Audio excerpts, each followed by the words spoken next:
AECIP. Actualmente y desde el 2007 es juez de ejecución de condenas en la provincia de Corrientes, en Argentina. También ejerció la profesión en libre ejercicio, ha sido secretaria de juzgados de instrucción, instructora para el fuero penal en el área de desarrollo de recursos humanos de la provincia también de Corrientes. Cuenta con una distinción especial de la Fundación Convivencia por su destacado accionar como magistrada judicial y es miembro de la Comisión Directiva de la Asociación Argentina de Ejecución Penal. Bienvenida, doctora María Teresa. Tiene usted la palabra. Por favor, doctora, ¿puede activar ya su micrófono? Gracias. Listo. Muy buenas tardes a todos. Muchas gracias, Angelia, por la presentación.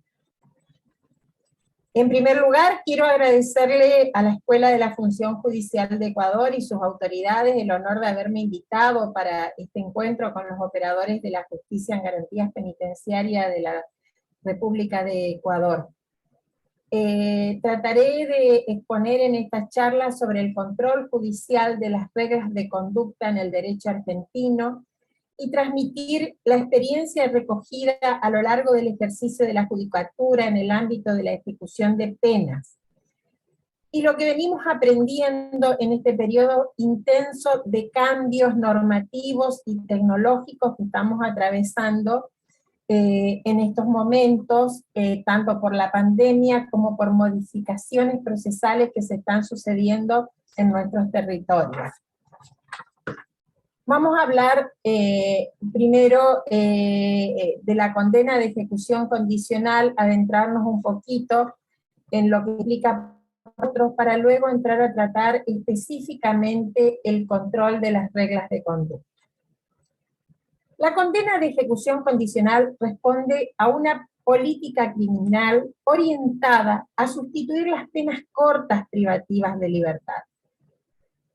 Al escepticismo generado con relación al resultado de la reinserción social buscado por las penas de privación de libertad, contribuye en gran medida la experiencia ampliamente comprobada de que las penas de prisión de corta duración, además de resultar absolutamente ineficaces para lograr el fin esperado, provocan un deterioro en el delincuente que las sufre, sin entrar a mencionar todos los efectos que puede producir en su entorno. Entre esos efectos no queridos podemos mencionar para el privado de libertad el contacto diario con personas familiarizadas con delitos y su convivencia con delincuentes habituales que le genera en el delincuente primario o movido por circunstancias excepcionales al menos un peligro moral que contrarresta cualquier efecto positivo que pudiera tener el interno, creando hábitos de disciplina laborales, de estudio u otros a través del tratamiento penitenciario. Otra de las consecuencias habituales suele ser la pérdida del trabajo y por consiguiente la privación para su familia del sustento económico, el alejamiento de su entorno familiar que lo induce a la desmoralización y lo enfrenta con secuelas emocionales muy serias, sin contar con el debilitamiento de los vínculos. La estigmatización social también trae consecuencias nefastas para la sociedad toda, como la afectación del potencial laboral y la carga fiscal que importa la construcción y mantenimiento de establecimientos de encierro. Por otra parte, la falta de inversión de los estados y la alta ineficiencia para hacer funcionar adecuadamente los tratamientos penitenciarios, cuestión esta que nos afecta en toda América Latina, conspira no ya solo contra el fin de la pena, sino contra la salud psicofísica de los internos que cumplen encierro carcelario, hacinados, en condiciones sumamente deficientes, hasta para cubrir las necesidades más básicas del ser humano, como pueden ser la salud, la alimentación, la educación.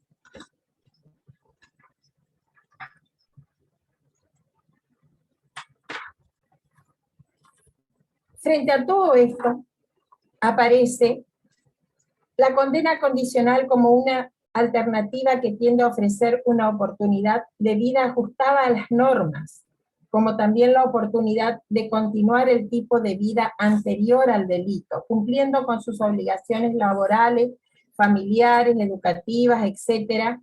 Y también brinda a la familia el entorno de brindarle la contención que necesita en todos los otros aspectos de su vida. Por otra parte, el cumplimiento en libertad condicionada a reglas de conducta resulta una opción mucho menos onerosa para el Estado y la sociedad. Estos efectos son en realidad los que se busca evitar mediante la condena condicional, que pretende ser una advertencia intimidatoria para el futuro inmediato del individuo y un llamado a su persona para que realice un esfuerzo voluntario para cumplir las normas sociales. Dicho esto, y teniendo en cuenta que contamos con un tiempo para este encuentro y el tema para el cual hemos sido convocados, pasaré a exponer ante ustedes el tratamiento que la legislación argentina da a la condena de ejecución condicional y acerca del control de las reglas de conductas que se imponen en la misma, tratando de esbozar el rol que nos cabe a los jueces en ese contralor. Primero, debo efectuar la siguiente aclaración. Por lo que me han informado, en Ecuador el Código Orgánico Integral legisla las condiciones, la condena condicional en los artículos 631, 632 y 633, estableciendo que las condiciones que deberá cumplir la persona sentenciada durante el periodo que dure la pena, asigna la función de control al juzgador de garantías penitenciarias, y finalmente establece que la extinción de la pena condicional se producirá cuando la persona sentenciada haya cumplido con las condiciones y los plazos establecidos previo a una resolución del juzgador de garantías penitenciarias. En nuestro país, en Argentina, la situación es un poco distinta. Nuestra Constitución adopta un sistema de gobierno federal. En virtud de ello, las provincias conservan todo el poder no delegado en la Constitución Nacional a la Nación Argentina. El dictado del Código Penal de fondo, donde se establecen las normas sustanciales de fondo, es poder delegado por las provincias al Congreso de la Nación. Por su parte, las provincias conservan para sí el poder de dictar sus propios códigos de procedimiento. Así tenemos el Código Procesal Penal Federal, que rige en los procedimientos de competencia federal y nacional, y los códigos procesales penales de cada una de las 24 provincias que componen la República, encontrándose cada una de ellas en una fase distinta en cuanto a evolución desde un sistema inquisitivo hacia un sistema acusatorio. ¿Podríamos empezar a pasar el PowerPoint, por favor, acerca de las normas? Voy a esbozar un poquito de las normas. Sí, doctora, en este instante comparto la presentación. Para después empezar a analizarlas en cada una de sus partes.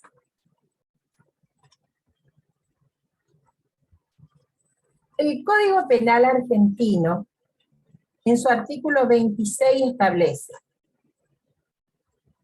en los casos de primera condena a pena de prisión que no exceda de 3 años, será facultad de los tribunales disponer en el mismo pronunciamiento que se deje en suspenso el cumplimiento de la pena.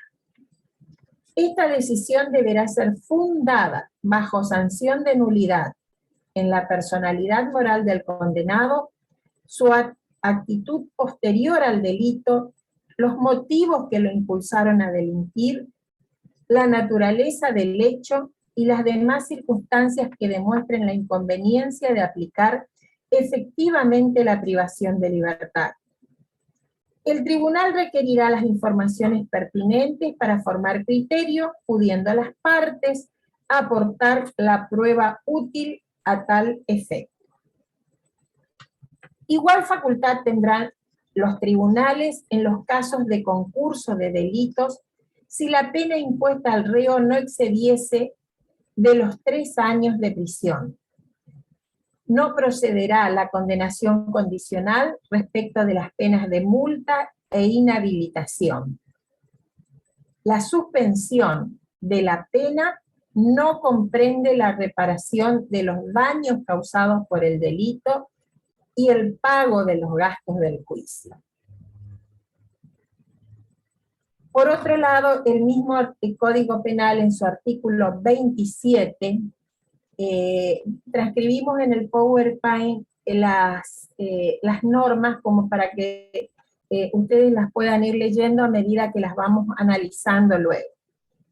El artículo 27 bis del Código Penal argentino establece: al suspender condicionalmente la ejecución de la pena, el tribunal deberá disponer que durante un plazo que fijará entre 2 y 4 años, según la gravedad del delito, el condenado cumpla todas o algunas de las siguientes reglas de conducta en tanto resulten adecuadas para prevenir la comisión de nuevos delitos. Y pasa a enumerar: primero, fijar residencia y someterse al cuidado de un patronato. Segundo, abstenerse de concurrir a determinados lugares o relacionarse con determinadas personas. Tercero, abstenerse de usar estupefacientes o abusar de bebidas alcohólicas. Cuarto, asistir a la escolaridad primaria si no la tuviere cumplido. Quinto, realizar estudios o prácticas necesarios para su capacitación laboral o profesional. Sexto, someterse a un tratamiento médico o psicológico previo informe que acredite su necesidad y eficacia.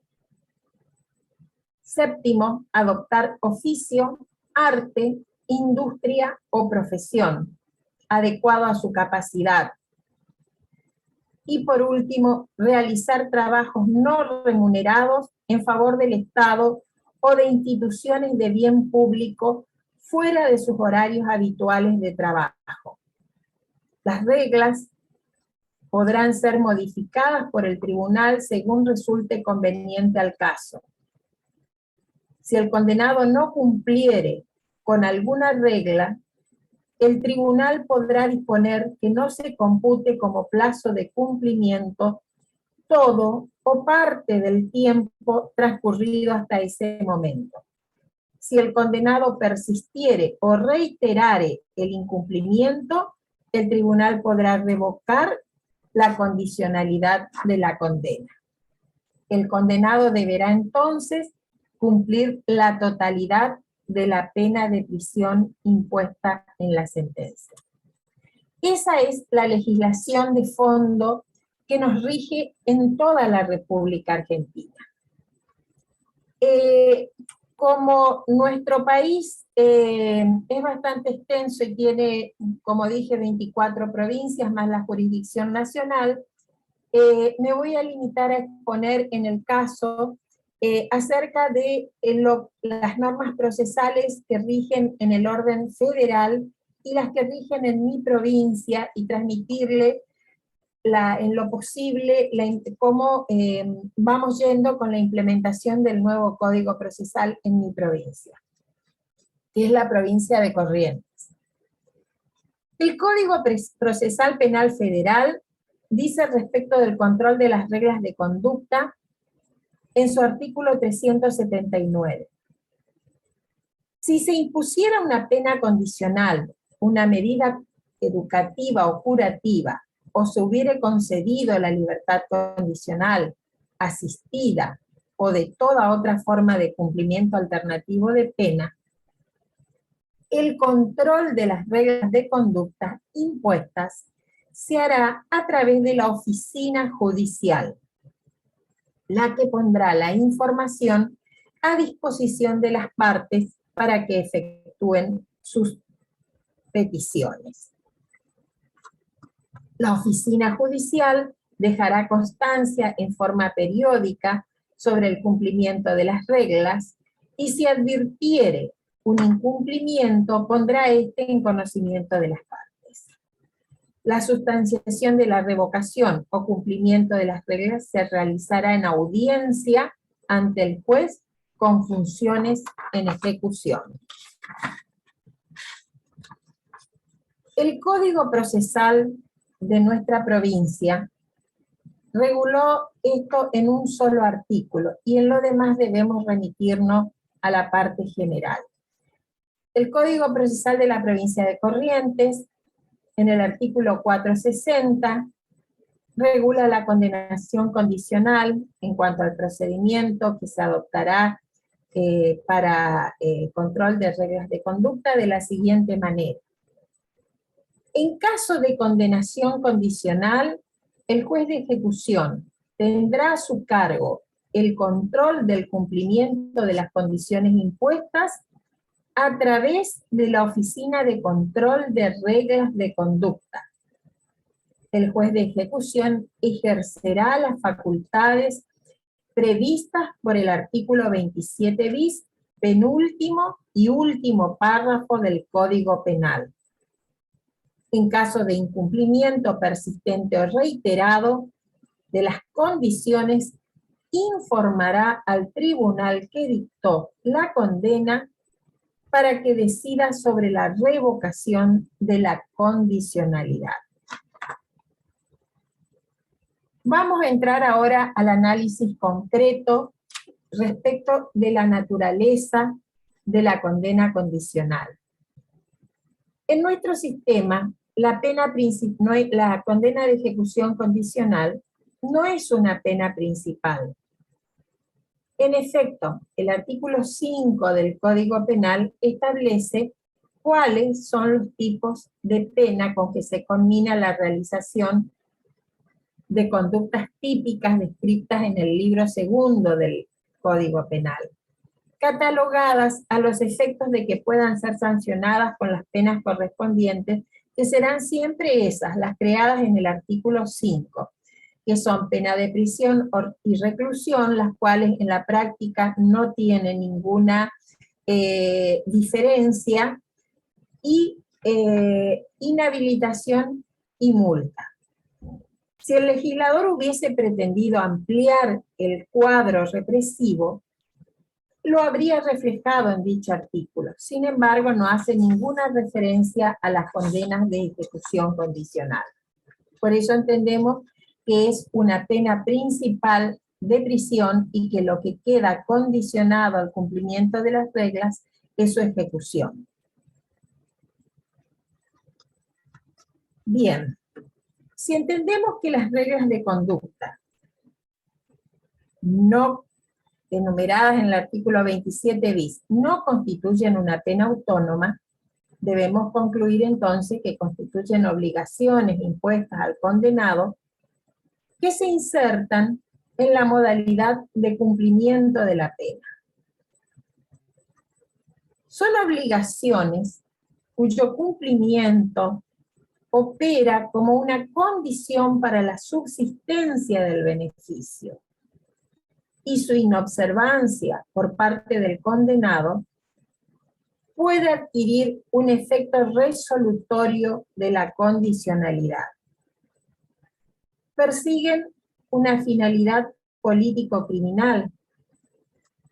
Del análisis del contenido de cada una de las reglas que hemos leído, nos lleva a observar que su imposición responde a un fin preventivo especial, ya que a través de ellas se ha querido crear un régimen de ayuda y control tendiente a la reinserción social del condenado.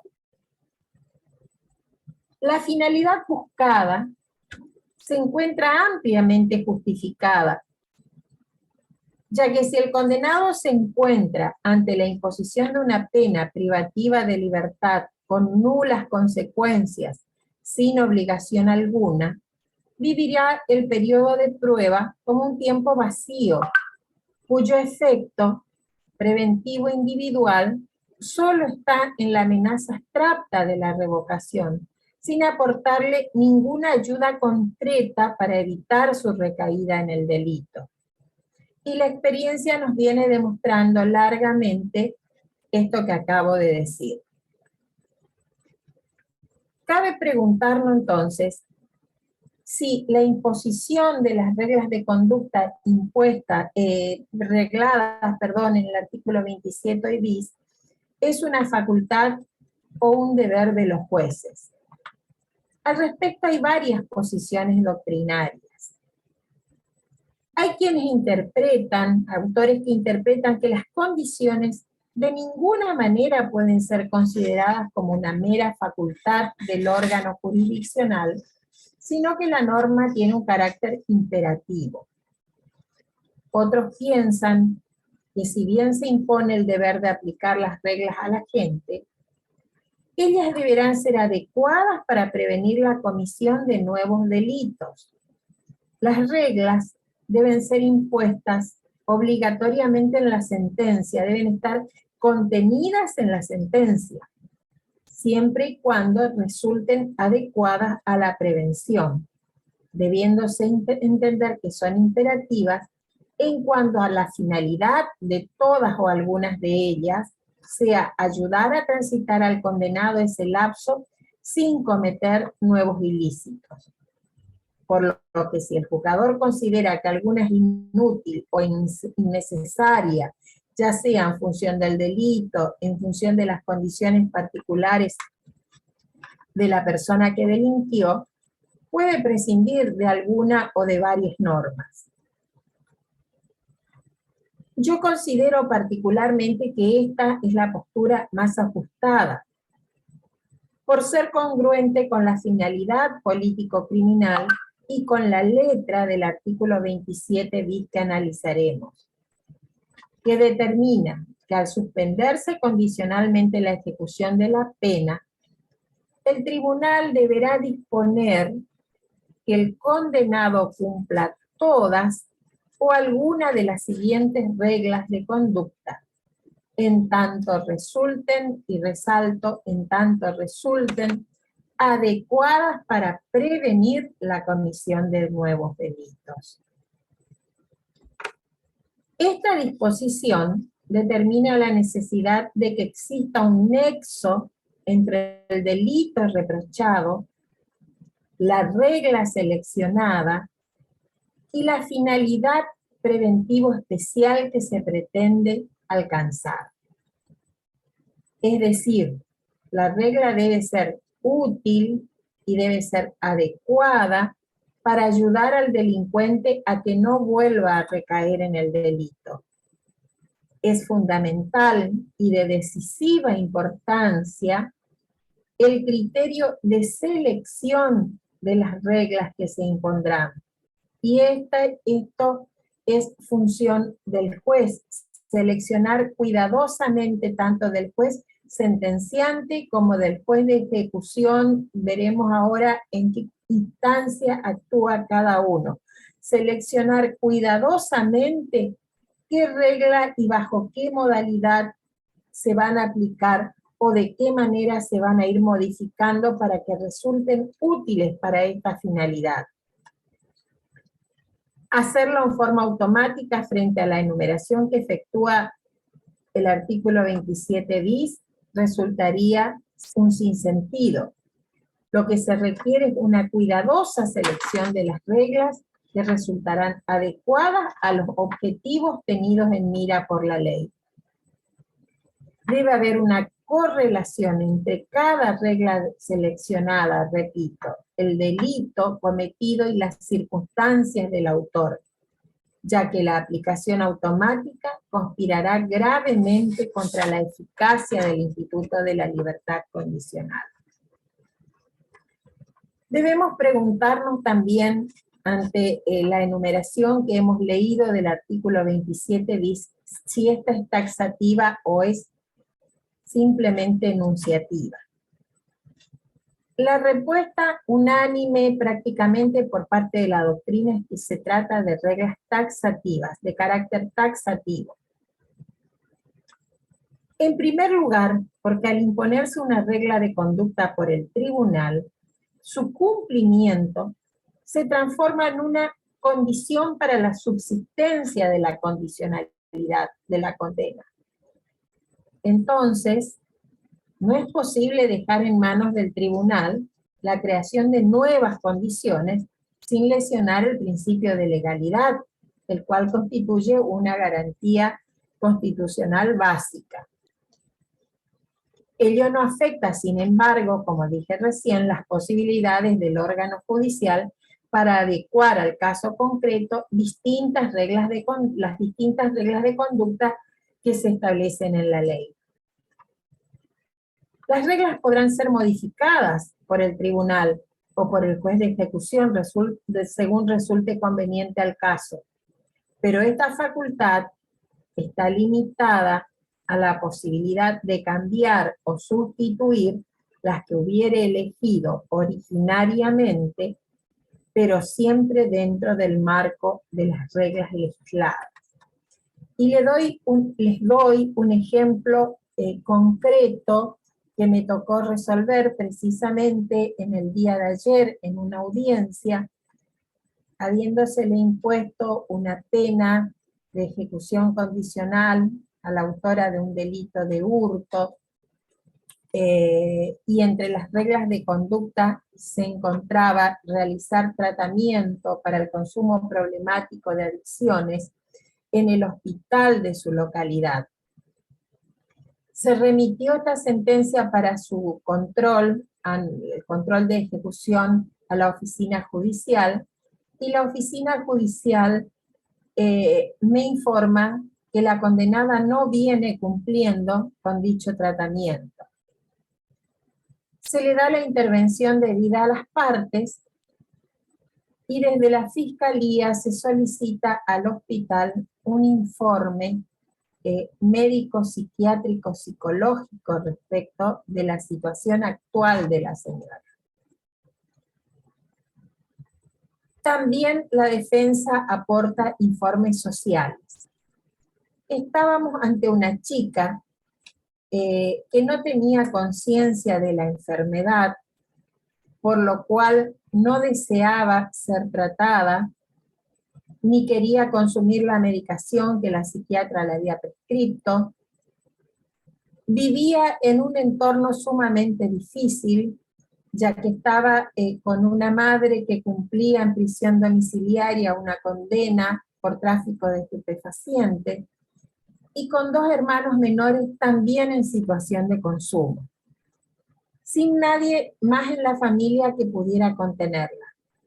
Entonces no podíamos pretender que esta chica entendiera que semanalmente debía concurrir al hospital, ser asistida por la psiquiatra y consumir la medicación que la psiquiatra le había prescrito. Entonces modificamos esta regla a instancias de ambas partes, derivándola a un instituto muy nuevo que se había establecido, a una institución muy nueva que se está estableciendo en la provincia, que se llama Plan Vida, destinada al abordaje del tratamiento del abordaje y tratamiento de personas con consumo problemático, yendo a buscarlas a sus casas. Y solicitamos a la directora de esta institución que se ponga en contacto con ella a fin de iniciar su evaluación. Reemplazamos la regla de concurrir al hospital por la de contactarse o permitir ser contactada por este nuevo instituto que estaba estableciéndose recién en el pueblo. Todavía no tenemos los resultados, dado que esto, como les acabo de relatar, lo hemos resuelto en el día de ayer, buscando que en vez de revocar la condicionalidad de la pena, se pudiera encontrar una vía para que ella cumpla el fin para la que había sido impuesta la regla. Volviendo a la norma, la misma establece que las reglas podrán ser modificadas por el tribunal según resulte conveniente al caso, facultad limitada a la posibilidad de cambiar o sustituir la que hubiera elegido originariamente, pero siempre dentro del marco de las reglas que se encuentran legisladas. Es decir, salimos de la asistencia al hospital, pero continuamos con el tratamiento en otra institución. El periodo de prueba podrá durar, de acuerdo a nuestra legislación, de 2 a 4 años según la gravedad del delito. ¿Desde cuándo se realiza el cómputo? Cabe preguntarse entonces. Si la sentencia no fue recurrida, a partir de la fecha en que quedó firme. ¿Qué pasa si la sentencia fuere recurrida y confirmada? Se computará desde el pronunciamiento originario. ¿Por qué? Porque los recursos en nuestra legislación en materia penal no tienen efecto suspensivo. Entonces, a partir del pronunciamiento, el condenado tendría que estar cumpliendo las reglas. Con relación al plazo, debo realizar la siguiente observación, que moviliza a varios autores como Carlos Edward, por ejemplo. Es imposible, dice Carlos Edward, compatibilizar una condena de ejecución condicional de 1 año con el plazo mínimo de 2 años para las reglas, por ejemplo. En cambio, otros autores como Daniel Cesano, el cordobés Daniel Cesano, entienden que no existe motivo para pretender igualdad entre la pena impuesta y la duración de las condiciones, ya que si bien para la mensuración de una pena privativa de libertad y la extensión del periodo de prueba se toman pautas objetivas relativas a la gravedad del delito, esto se integra además con pautas subjetivas, por lo que es razonable que se establezca una duración de la pena menor que la extensión del periodo de prueba fijado. Por ejemplo, en el caso en que se le ha impuesto al condenado ejercer industria, arte o profesión, sabiendo la dificultad que en este momento existe en el mercado laboral para ganarse el sustento. Otro ejemplo, en el caso de que se imponga una pena de 6 meses, este periodo podría resultar absolutamente insuficiente para someter al condenado a un régimen de control y ayuda que pretenda alcanzar resultados mínimamente aceptables. Entonces el periodo de prueba puede extenderse bastante más que los 6 meses, que es lo que se da en la mayoría de los casos de delitos leves, de acuerdo a lo que venimos observando. Vamos a hablar del acto procesal, de la sentencia que impone la ejecución de pena condicional. La fijación de reglas no puede transformarse en una actividad puramente discrecional, sino que se trata de una facultad reglada, ya que dicha imposición queda supeditada a que resulte adecuada al caso concreto para cumplir con la finalidad político-criminal pretendida. El decisorio debe estar siempre motivado en el por qué se selecciona tal o cual regla, cuál es su utilidad y la específica situación en que se aplica para que ayude al delincuente a no incurrir en nuevas ilicitudes. Asimismo, deben exponerse en el decisorio cuáles fueron y cómo gravitaron las pautas objetivas que se tienen en cuenta para determinar el concepto de gravedad del delito y, en consecuencia, la mayor o menor extensión en el plazo de cumplimiento de las reglas fijadas. Podemos entrar ahora al análisis de cada una de las enumeradas por el artículo 27 bis que están transcritas en el PowerPoint. La primera de las reglas es fijar residencia y someterse al cuidado de un patronato.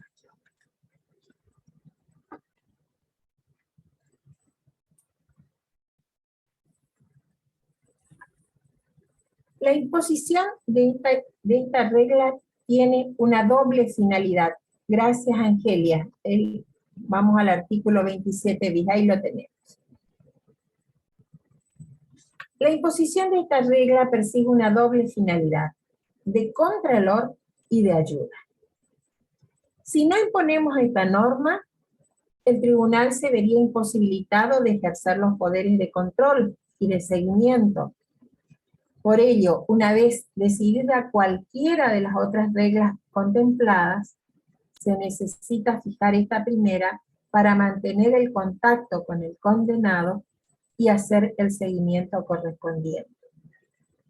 Resulta entonces imprescindible desde todo punto de vista la fijación de residencia. La determinación del lugar no la realiza el tribunal, la realiza el condenado, y no es imprescindible que coincida con la jurisdicción territorial del tribunal. No obstante, debe haber razones atendibles para que no lo haga, como por ejemplo, haber conseguido un trabajo en otro lugar. No obstante, siempre, antes de aceptar la residencia fijada, se realizan los correspondientes informes por asistentes sociales a fin de verificar la conveniencia del mismo, o si el mismo no es altamente criminógeno o perjudicial o peligroso para la víctima. Eso veremos ahora más adelante analizar otra de las reglas. La obligación de someterse al cuidado de un patronato de liberados, se llama en nuestra provincia, tiene como finalidad procurar un régimen de ayuda para el beneficiario y solo complementariamente cooperar con el tribunal en el control de las reglas impuestas. La actividad de los patronatos deberá vincularse especialmente con la obligación de adoptar oficio, industria, arte o profesión, colaborar con la búsqueda de inserción laboral, podría ser de utilidad para facilitar estudios, por ejemplo, en los casos en que el condenado debe continuar la escolaridad, regresando a su pueblo, tramitándose la inscripción en la escuela respectiva, o buscando cuál es el centro asistencial más cercano para la continuidad del tratamiento. En la mayoría de los casos, el patronato de liberados es quien asiste, solventando los pasajes de regreso a cada una de las localidades, para los liberados condicionales también, es otra de las funciones con que normalmente asisten a los condenados. La segunda regla, abstenerse de concurrir a determinados lugares o relacionarse con determinadas personas. Estas prohibiciones requieren muy especialmente atender a las circunstancias y a los motivos que rodearon a la ejecución del hecho por el que está recayendo la condena. Que se la condena en relación al hecho. Se justifican si tienen como propósito, en el caso de concurrencia a lugares, si las particulares actividades que se desarrollan en esos lugares pueden representar un medio propicio para la comisión de nuevos delitos.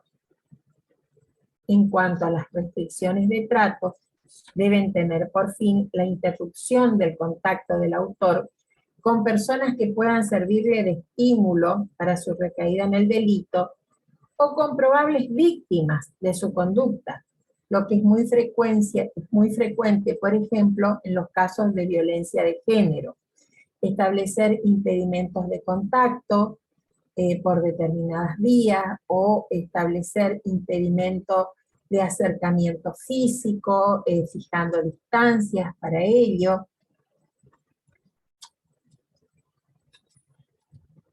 lo hacemos también en el caso de las libertades condicionales.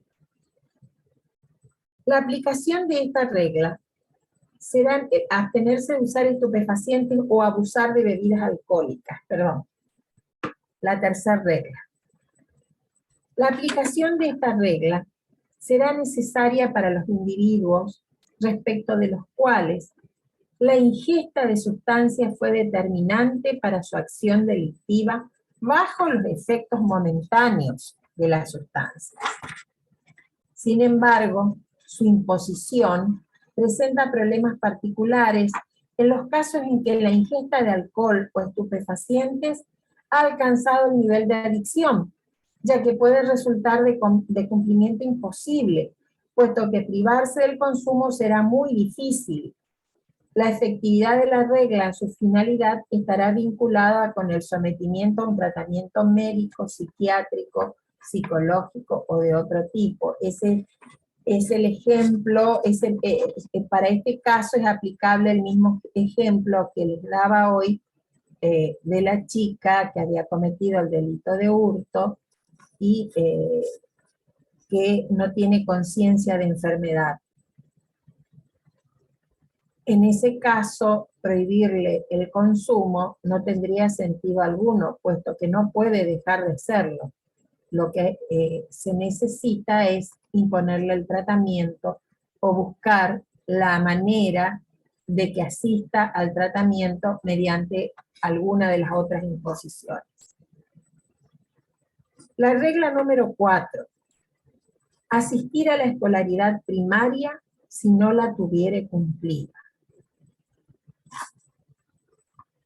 Esta regla tiene vinculación con el nivel educativo del autor del delito y la incidencia que ello hubiere tenido sobre el comportamiento delictivo reprochado, ya que quien se ha visto privado del acceso a la enseñanza se puede haber visto también privado de incorporar pautas y valores culturales que de haberlos tenido le habrían permitido una mayor adecuación de su conducta a los mandatos contenidos en las normas penales. Acá debo hacer una salvedad, teniendo en cuenta que hoy en nuestro país la Ley de Educación 26026 es también, establece también la obligatoriedad para toda la población de la escuela secundaria. En numerosos casos en que se ha concedido la libertad condicional, yo he impuesto también a muchos condenados la continuidad de la escuela secundaria que han iniciado dentro del penal. Porque en los casos de condenas largas, y acá ya no estamos hablando de condena condicional, sino de condenas de cumplimiento efectivo, muchas veces el interno ingresa siendo analfabeto y después de un largo tratamiento se logra que finalice la escuela primaria, inicie la secundaria y muchas veces se incorpore a la serie de perfiles profesionales que tenemos dentro del establecimiento de condenados. Y el abandono de la escuela secundaria podría perjudicarlo seriamente en su continuidad tanto educativa como laboral al concedérsele la libertad condicional. Entonces, suelo imponer la continuidad de la escuela secundaria en el medio libre. Además, tengo en cuenta para eso que no solo tiene que asistir presencialmente a la escuela, sino que nuestro sistema educativo tiene una serie de programas que le permiten hacerlo de manera remota, con menor frecuencia, mediante la asistencia de docentes a su medio, en fin, se llaman de distintas maneras los planes según la provincia o según se trate de planes nacionales, pero hay muchas maneras de continuar la actividad educativa sin necesidad de asistir todos los días a la escuela. La norma número 5. Realizar estudios o prácticas necesarias para su capacitación laboral o profesional. Esta regla requiere que la capacitación laboral o profesional exigida guarde relación con la actividad que el autor desarrolla y con su nivel de instrucción actual. Asimismo, puede ser aplicada para que el delincuente adquiera conocimientos que le permitan compenetrarse con determinada actividad que resulte útil para conocer las consecuencias de sus acciones ilícitas. Yo suelo dar un ejemplo concreto con respecto a ello, en el caso de un autor de incendio, en que le impuse como regla de conducta realizar cursos y prácticas en el cuerpo de bomberos de su pueblo, a fin de que pueda conocer el proceso del fuego y el daño que puede causar con su acción. Se suele dar mucho también en nuestro país, en el caso, o en mi provincia en particular, en el caso de autores de lesiones u homicidios culposos en accidentes de tránsito, mandar, imponer al condenado condicional la obligación de asistir en tareas comunitarias a los hospitales de trauma, lo cual le permite conocer los efectos que puede tener la imprudencia o la negligencia en la conducción de vehículos en el ser humano. Bien. La regla número 6. Someterse a un tratamiento médico o psicológico previo informe que acredite su necesidad y eficacia. Esta regla merece dos observaciones. En primer lugar, la dudosa constitucionalidad, ya que el legislador, al establecerla, se apartó de un derecho fundamental de raigambre constitucional, pues un tratamiento, sea médico o psicológico, importa siempre una manipulación de la persona tratada, que en ocasiones puede atentar contra el derecho a la integridad psicofísica de la gente, afectando su estructura de personalidad. Y esto está consagrado en el artículo 7 del Pacto Internacional de Derechos Civiles y Políticos, en el artículo 5 de la Convención Americana de Derechos Humanos, en el artículo 7 de la Convención Interamericana para prevenir y sancionar la tortura, y como nuestra Constitución, a través de su artículo 17, inciso 22, otorga al Congreso la facultad de, mediante leyes, aprobar los tratados internacionales y quedan de esta manera incorporados al cuerpo constitucional, estos tratados son plenamente operativos en nuestro país. La imposición coactiva de esta regla en particular, puede significar una intromisión lesiva al derecho de la persona. Sin embargo, entiendo que esto se puede subsanar fácilmente incorporando al texto legal la necesidad de un consentimiento prestado por el condenado. La segunda objeción se vincula con la acreditación de la necesidad y eficacia del tratamiento. ¿Qué carácter deberá tener el informe médico o psicológico previo en que el juez ha de fundar su decisorio? ¿Debe ser una pericia? ¿Debe ser un informe técnico? ¿Quién debe hacerlo?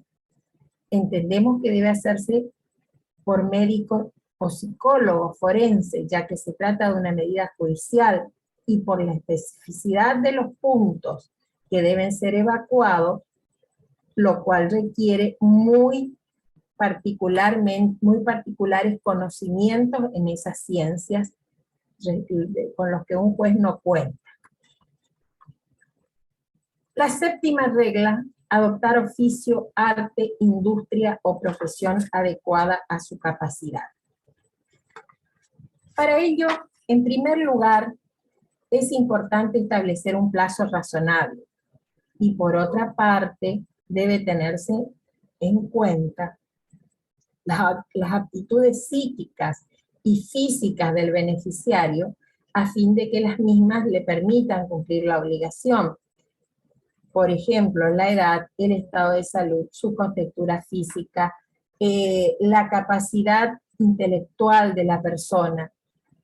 Merece tenerse especialmente en cuenta, sobre todo en estos tiempos, la dificultad para obtener trabajo ante la retracción del mercado laboral y ante la demora en el incumplimiento, el juez deberá tener especial prudencia y flexibilidad al evaluar las circunstancias que motivan esta demora. Por último, tenemos la regla octava, realizar trabajos no remunerados en favor del Estado o de instituciones de bien público. Esta regla tiene una clara finalidad pedagógica, permitiendo que el condenado contribuya con su esfuerzo activo a distintos aspectos del desarrollo comunitario. Debe tenerse en cuenta que estas tareas no se superpongan con los horarios habituales de trabajo remunerado y que sean adecuadas a las características o destrezas del infractor.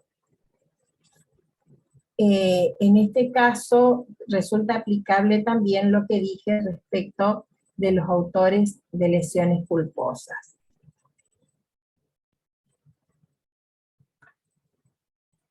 ¿Cómo se realiza y quién realiza el control de las reglas de conducta impuestas en una condena de ejecución condicional? El decisorio que impone las reglas de conducta, que es dictado por el Tribunal de Mérito, contiene elementos ejecutables. Entonces no hay ninguna duda que es un órgano jurisdiccional quien debe continuar interviniendo en su contralor y sobre todo teniendo en cuenta los principios de judicialización y legalidad que rigen la ejecución de pena. Sin embargo, las diferencias procesales derivadas de la estructura federal del Estado argentino que hoy expuse al iniciar esta charla, imponen una distinción. En los sistemas procesales en que se prevé la figura del juez de ejecución, es este magistrado el que efectuará el contralor. ¿Cómo lo hace? En el caso nuestro, nuestra provincia tiene una extensión aproximada de 889.000 kilómetros cuadrados. El control de las reglas de conducta se efectúan en todo el territorio provincial a partir de la consagración del nuevo código mediante secciones especiales de las oficinas judiciales de cada una de las circunscripciones en que se divide la provincia. Las oficinas judiciales son organismos administrativos que auxilian a los jueces en el cumplimiento de su función. Y como leímos hoy, al leer la normativa, ante un posible incumplimiento, la sección respectiva de la oficina judicial informa a las partes del incumplimiento. Es entonces cuando puede la fiscalía o la defensa solicitar audiencia, respectivamente, para su revocación o su modificación.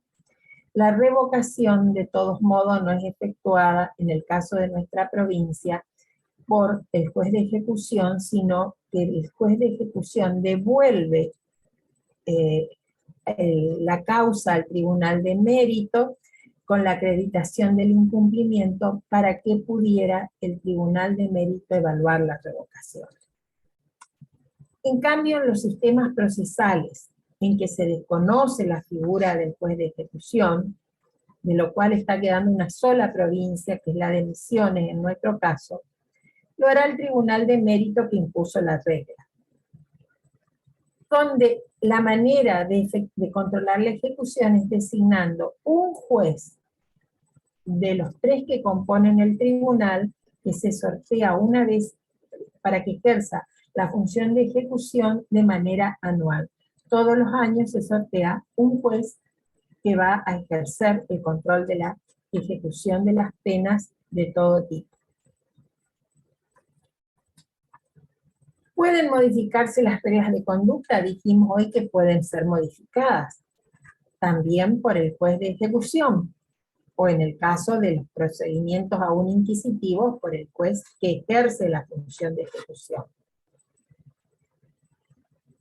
El principio de legalidad impide la construcción de nuevas reglas no contempladas, en la enunciación taxativa del texto, pero sí se permite modificar o adecuar una regla.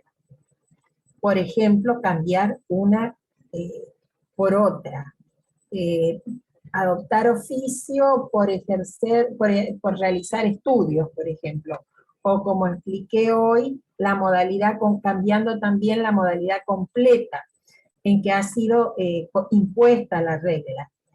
La ley autoriza la alteración del plan de conducta original para corregir el proceso de individualización o selección de la obligación, con el fin de obtener una mejor adecuación al caso concreto que posibilite la realización de la función político-criminal que orienta al instituto. Ahora bien, el modo en que se van a hacer estos cambios en un procedimiento inquisitivo también es diferente al modo en que se van a hacer en un procedimiento acusatorio. En el procedimiento inquisitivo generalmente lo hace el juez, en nuestro código antiguo lo hacía el juez de oficio o a requerimiento de los patronatos del patronato deliberado. Podía hacerlo también de las partes. En el procedimiento de corte netamente acusatorio, la modificación puede hacerse únicamente a instancias del condenado, su defensor o la fiscalía. Quien puede hacer aún a favor de la fiscalía puede pedir aún a favor del condenado, como de hecho lo hace en varias oportunidades, la modificación de una regla. ¿Qué sucede en el caso de incumplimiento de las reglas de conducta? Y acá volvemos en cuanto a la consecuencia al código de fondo. Si el condenado persistiere o reiterar en el incumplimiento, podrá revocarse la condicionalidad, pero para llegar a este extremo es necesario agotar antes una serie de alternativas que surgen del mismo texto de la ley, como por ejemplo, verificar cuando el incumplimiento resulte de una imposibilidad justificada, el caso de no conseguir trabajo. El juez podrá insistir, exhortar al condenado a que satisfaga la regla, instándolo a hacerlo, dándole nueva oportunidad según las circunstancias de que pudiera cumplir con la regla. Y finalmente está la alternativa de disponer que no se compute como plazo de cumplimiento de la condena todo o parte del tiempo en que hubiese durado el incumplimiento. La virtualidad resolutoria es la última ratio, cuando los incumplimientos por su reiteración, es decir, su repetición, y la persistencia sean reveladores de una manifiesta voluntad del autor de sustraerse al plan de conducta que se le ha impuesto por la sentencia. Incumplimiento reiterado y persistente implica repetición y duración en el tiempo.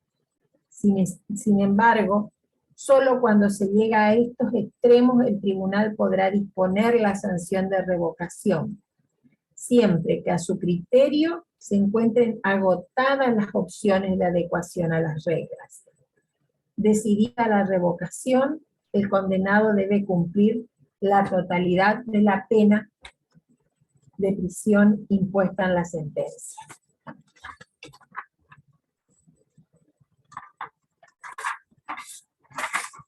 Si el beneficiario ha cumplido con todas las obligaciones impuestas en el periodo de prueba, la pena privativa de libertad se tendrá como no pronunciada. Es decir, ya no podrá ejecutarse con absoluta independencia del deber indemnizatorio que surge del delito y de la sentencia.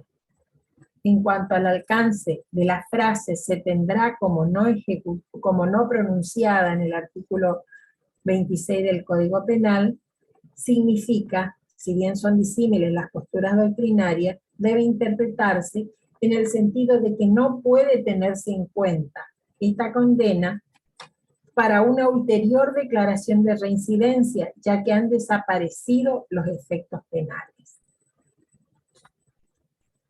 Finalmente, no puedo dejar de señalar lo siguiente. El Código Penal,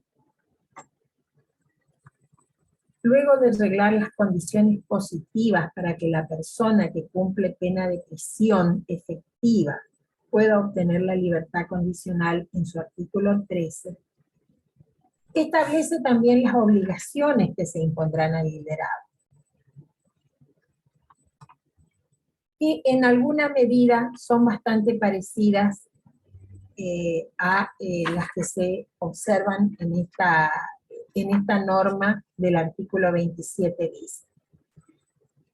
La persona privada de libertad, al momento de otorgársele la libertad condicional, se le puede imponer residir en el lugar que determine el auto de soltura, según el artículo 13 del Código Penal, observar las reglas de inspección que fije el mismo auto, o sea, el mismo resolutorio, especialmente la obligación de abstenerse de consumir bebidas alcohólicas o utilizar sustancias estupefacientes, adoptar en el plazo que el auto determine oficio, arte, industria o profesión si no tuviere medios propios de subsistencia, no cometer nuevos delitos, someterse al cuidado de un patronato indicado por las autoridades competentes y finalmente,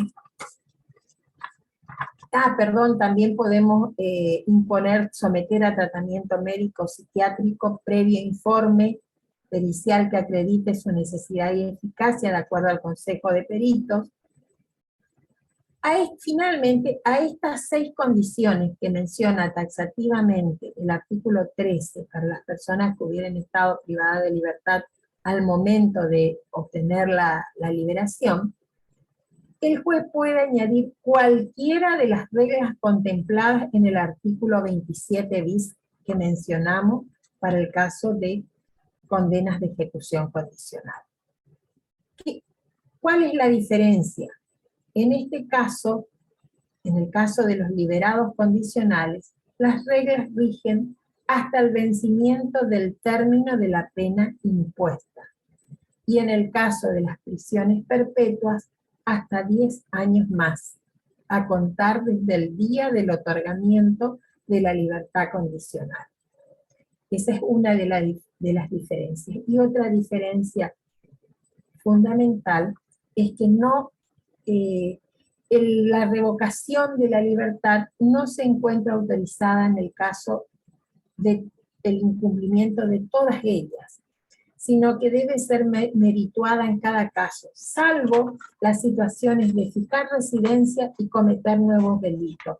Solo el incumplimiento de esas 2 reglas autoriza la revocación de la libertad condicional sin más, y el no cómputo de todo el tiempo que hubiese durado la libertad. En cuanto al resto de las reglas, solo podemos restar del cómputo de pena, o mejor dicho, sumar al cómputo de pena, el tiempo que hubiere durado el incumplimiento. Bueno, eso es lo que puedo exponerles. No sé si hay algún tipo de preguntas, alguien quiere preguntar algo, alguna precisión. Gracias, doctora. Bueno, hasta los momentos no se ha generado en el chat ninguna pregunta. Creo que todo estuvo bastante claro. Muchísimas gracias. Bueno, en este momento dice una doctora que tiene una pregunta. ¿La puede plantear en el chat, por favor?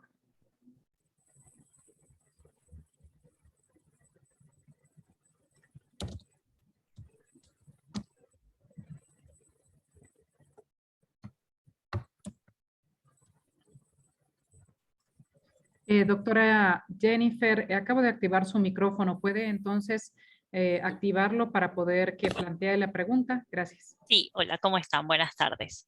Hoy yo tengo una pregunta. En este caso, se ha hablado acerca de la suspensión condicional de la pena, que es lo que acá en Ecuador se llama así.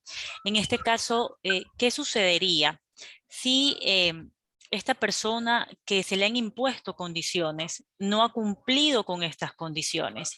Y pese a que el juez de garantías penitenciarias ha solicitado que sea, que justifique este incumplimiento, la persona sentenciada no lo ha hecho. Pero que resulta que si esta persona ya se revoca esta suspensión condicional de la pena y ya estando en prisión esta persona para que cumpla lo que le resta de la condena, se determina o indica, en este caso por una mala defensa, podríamos llamarlo, que esta persona ha incumplido, por ejemplo, la comparecencia o la presentación ante un juez competente porque ha estado internado. ¿Qué sucedería en este caso respecto al tema de la seguridad jurídica por parte de esta persona privada de libertad? Porque si bien es cierto, este incumplimiento, esta no justificación no ha sido atribuido a él, pero sí a una mala defensa, lo que desencadenó que sean revocadas las medidas y que él esté en prisión otra vez, cumpliendo la totalidad de la condena que le hace falta. Doctora Jennifer, se nos ha planteado concretamente esa situación, no con relación a una libertad, a una condena de ejecución condicional que estamos controlando desde hace muy poco recién, sino con relación a una persona que estaba en libertad condicional e incumplió las reglas, ausentándose del domicilio sin haber pedido autorización. Y no obstante, la citación no concurrió. Tiempo después se pudo determinar, al cambiar de defensor, se pudo determinar que esta persona nunca había cambiado en realidad su domicilio, como surgía de todas las constancias policiales que se habían adjuntado, los pedidos de informe, sino que había estado detenido en otra provincia por un delito respecto del cual fue absuelto. La solución que le dimos al caso fue declarar la nulidad del auto de revocación de la libertad condicional y ponerlo en inmediata libertad. Y formular un nuevo cómputo, retrotrayendo, mejor dicho, dejar sin efecto el nuevo cómputo que habíamos hecho y retrotraer el cómputo a la situación anterior a la revocación. Esa fue la solución. Muchísimas gracias. No sé si eso satisface la pregunta. Sí, sí.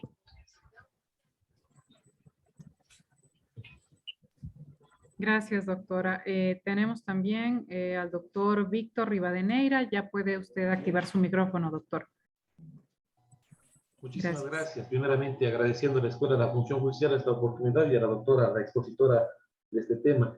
La pregunta es, escuché en cuanto a la pregunta de la compañera Jennifer Vallejo, una revocatoria, un auto en la cual se había dispuesto el incumplimiento nuevamente. En un supuesto caso, nosotros, por ejemplo, como jueces de garantías penitenciarias por las resoluciones que ha emitido el Consejo de la Judicatura, en el caso concreto, ante un incumplimiento de medidas, nosotros revocamos, sea la prelibertad o sea el semiabierto. Una vez que se encuentra revocado por cualquier situación de incumplimiento, nosotros disponemos de la localización y captura de la persona que se dispuso esa medida. Pero en un supuesto caso de que después de unos 6 meses, un año, se nos da a informar de que ese incumplimiento fueron por situaciones ajenas a la voluntad de ella, nosotros no tendríamos la facultad de revocar ese auto, porque han pasado los términos, los plazos, se podría decir, para revocar un auto. En ese sentido, no sé cómo sería el actuar correcto de nosotros como jueces de garantías penitenciarias en este caso. Muchas gracias. Al ser detenida la persona, a ver si he entendido bien su pregunta, doctor Rivadeneira. Al ser habida la persona, nosotros también cuando, en el ejemplo concreto que le di a la doctora Jennifer, hemos librado orden de captura, al ser habida la persona, o mejor dicho, al recibir la comunicación, recibimos en audiencia. Y escuchamos la justificación que tenga por hacer respecto de su incomparecencia, lo cual la defensa debe acreditar los motivos que invoca como causal de su incumplimiento.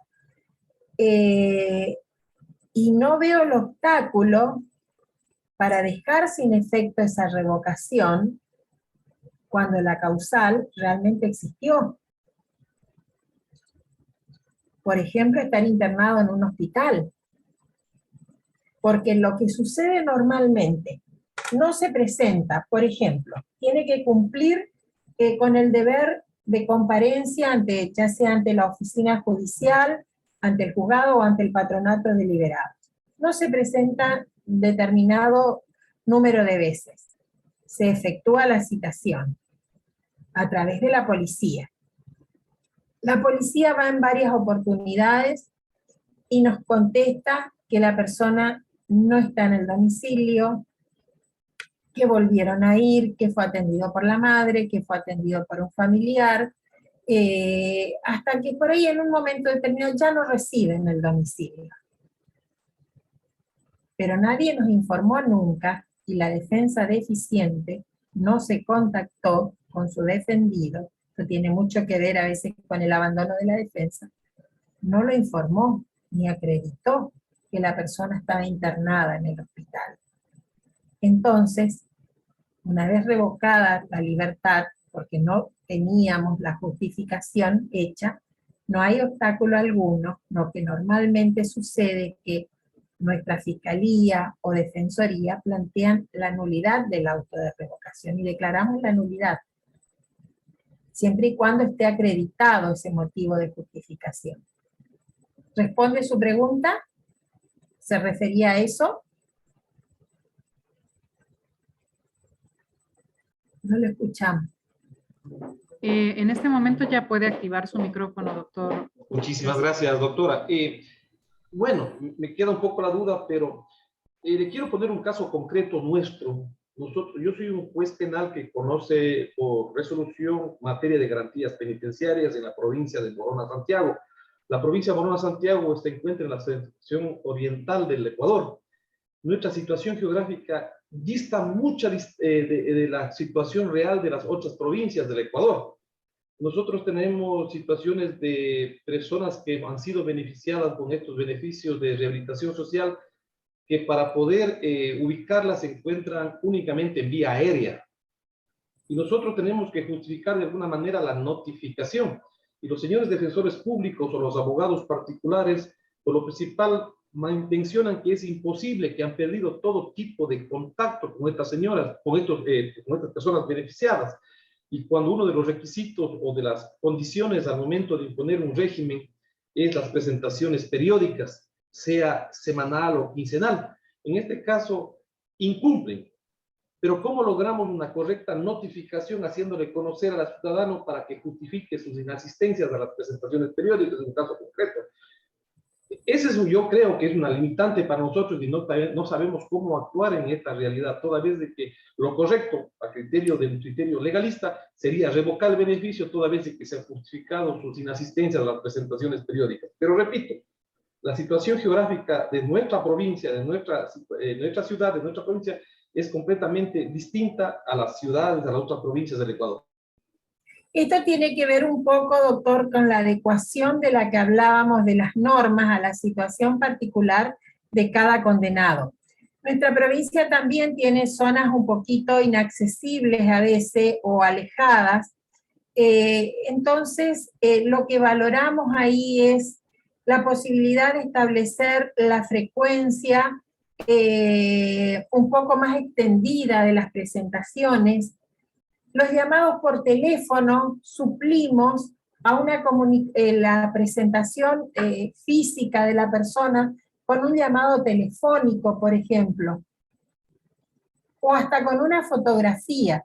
Y eso lo hemos ido aprendiendo sobre todo en este tiempo de pandemia, en que no solo teníamos dificultades con las personas que estaban en lugares inaccesibles, sino a lo mejor con las que estaban en la otra punta de nuestra misma ciudad, pero que no podían transitar por la ciudad porque a principios del año 2020 se había prohibido la circulación por la ciudad. Solo podíamos movernos las personas acreditadas para hacer determinados trabajos.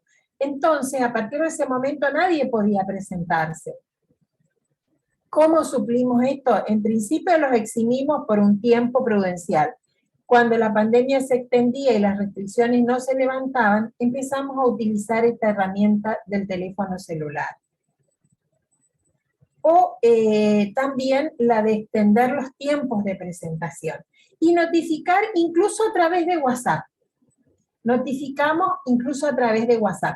Claro, lógicamente, esto requiere también la adopción por parte del Superior Tribunal de una normativa que nos permita adoptar ese tipo de procedimientos, ¿no es cierto? Porque el código rígido que teníamos en ese momento, el código anterior, solo permitía la notificación escrita, pero el Tribunal Superior de la provincia fue adoptando tras sucesivas acordadas medidas que nos permitían incorporar los medios tecnológicos, fundado en la situación excepcional de pandemia. En este momento, hasta hacemos las audiencias de comparendo vía WhatsApp por videollamada.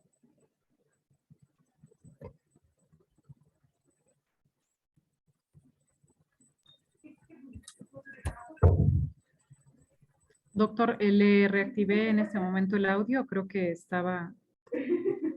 Puede activar su micrófono en este No, momento. muchísimas gracias, ha quedado claro esta situación y es conjuntamente, como por los compañeros de aquí de la Unidad Judicial de Macas, en Morona, Santiago, más o menos habíamos establecido conforme lo sugiere la doctora María Teresa Zacarías. Más bien como que nos deja sentada una base para poder hacer ese tipo de actuaciones. Muchas gracias. Incluso nos evitó mucho desgaste jurisdiccional y a la misma policía, este tipo de herramientas. Gracias, doctora. Desde la Escuela de la Función Judicial de Ecuador, agradecemos especialmente a la doctora María Teresa Zacarías por su destacada conferencia del día de hoy. A los participantes les informamos que la cuarta conferencia de este curso estará a cargo del doctor Pablo Alfonso Castañeda Albán y se realizará el próximo martes 4 de enero de 2022 a las 3 de la tarde. En ese evento se tratará el tema relacionado con la responsabilidad y el rol del juez en la protección de los derechos de las personas bajo su resguardo y competencia, especialmente en el tema de acceso a la justicia. Igualmente se les enviará por correo la convocatoria correspondiente. Muchísimas gracias, doctora. Creo que si no hay más preguntas, damos por concluido el día de hoy la conferencia. Muchas Muchísimas gracias. Muy buenas tardes. Quedo a su disposición. Feliz Navidad para todos. Igualmente. Gracias, Adiós. hasta luego.